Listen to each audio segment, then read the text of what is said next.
All right, so let's talk about King David. One of the most beloved figures in history, right?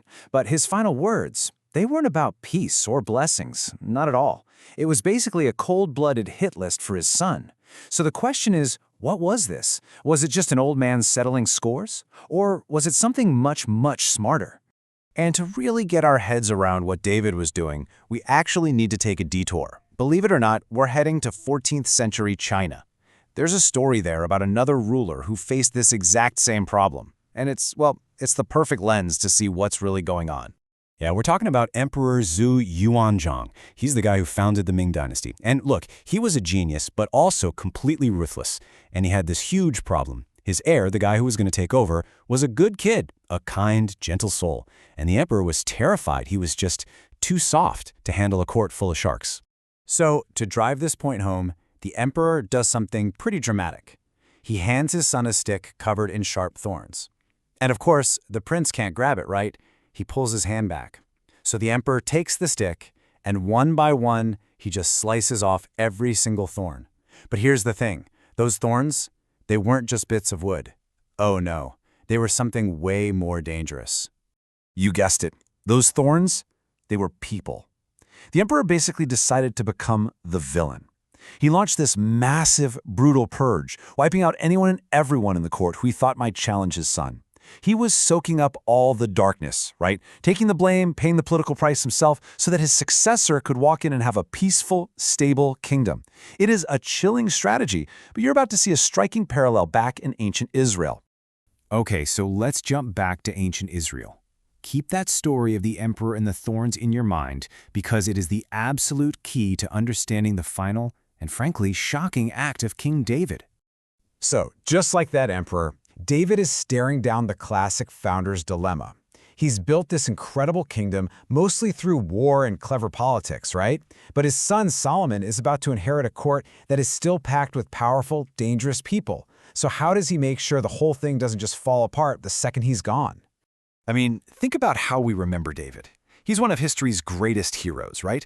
The shepherd kid who becomes king, unites the entire nation, a legend. But what was he most famous for? His incredible sense of mercy. This is the guy who famously spared King Saul, the man who was literally hunting him down to kill him. But then we get to his last will and testament, the words he speaks from his deathbed to his son Solomon, and whoa. They reveal a completely different side of him, a much harder, much more calculating man. He starts with some nice, pious advice about following God's laws, and then the tone just shifts. It gets cold and chillingly specific. I mean, listen to that. That does not sound like the merciful king we all read about in the stories. It sounds like a cold personal vendetta. It's a hit list. So who are these guys David wanted gone? And why on earth did he wait until his very last breath to give the order? Okay, so first up on the list, Joab. And this is a genuine shocker, because Joab wasn't just some random enemy. He was David's own nephew, and he'd been the loyal, absolutely ruthless commander of his army for decades. Joab was the ultimate insider. The guy was unflinchingly loyal on the battlefield and brutally effective. Let's be real, he was the guy who did David's dirty work, the enforcer who made David's kingdom possible. He was the definition of a right-hand man. So why would David turn on his most loyal general? Well, in his will, David gives a very specific, very public reason. He says Joab had assassinated two rival generals, Abner and Amasa, during peacetime, and that this had stained the kingdom with innocent blood. But there's a much more personal reason that David conveniently leaves out. Yeah, see, Joab had killed David's rebellious son Absalom directly against the king's orders. And we know David was absolutely heartbroken over his son's death, even though Absalom was a traitor. So is this whole thing just petty revenge, a grieving dad getting the last word? Well, the genius is not just in the order, but in how David framed it for everyone else. Think about it. If David had ordered Joab's execution for killing Absalom, it would have looked like a purely personal vendetta, right? Punishing a general who, honestly, did his job by taking down a traitor. But by focusing on those other illegal assassinations, David completely reframes it. Suddenly, it's not revenge, it's an act of public justice. It's about cleansing the kingdom and establishing the rule of law for Solomon's new reign. See how clever that is? All right, on to target number 2, a guy named Shimei. Now, compared to the powerful general Joab, Shimei seems, well, he seems like small potatoes. So years before, when David was at rock bottom, literally fleeing for his life during Absalom's rebellion, this guy Shimei just laid into him, publicly humiliated him, threw stones at him, kicked up dust, and cursed him out as a man of blood. It was a moment of deep, profound shame for the king. And back then, David showed that incredible mercy we talked about. He spared Shimei's life. But now, on his deathbed, he remembers, and he realizes Shimei isn't just some cranky old guy holding a grudge. No, he's a living, breathing symbol of opposition. He's from the old royal family of Saul, and he could easily become the spark, the rallying point for a rebellion against a young, unproven king like Solomon. Leaving Shimei alive wasn't an act of mercy anymore. It was like leaving a loaded gun on the table for Solomon's enemies.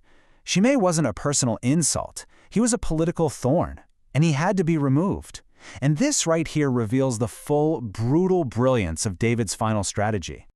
So you see, David's final words weren't the bitter ramblings of some vengeful old man, not at all. They were the cold, calculated, final moves of a master political strategist, making sure that everything he had built would actually survive him. He was clearing the board. It's that simple. By giving the orders himself, from his deathbed, David took on the entire moral and political weight of these bloody acts.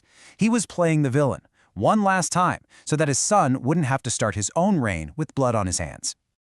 And just think about what that means. By taking on this dark, final role, David made it possible for his son to actually live up to his name.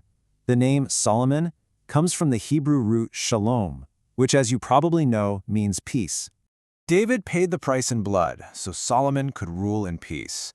By taking out these internal threats, the general who was too powerful and the guy who was a symbol of political opposition, David made sure the new kingdom wouldn't immediately collapse into civil war. He paved the way for an age of incredible prosperity and stability, what we now call the Golden Age of Israel. It really makes you stop and think, doesn't it? What makes a leader good? Is it about their own personal virtue and morality? Or is it about the peace and stability they leave behind for the next generation? It's a pretty grim reminder that sometimes the foundations of peace are built on the ruthless choices of those who came before. David's final secret definitely complicates his heroic legend, but it might just be the very key to his lasting success.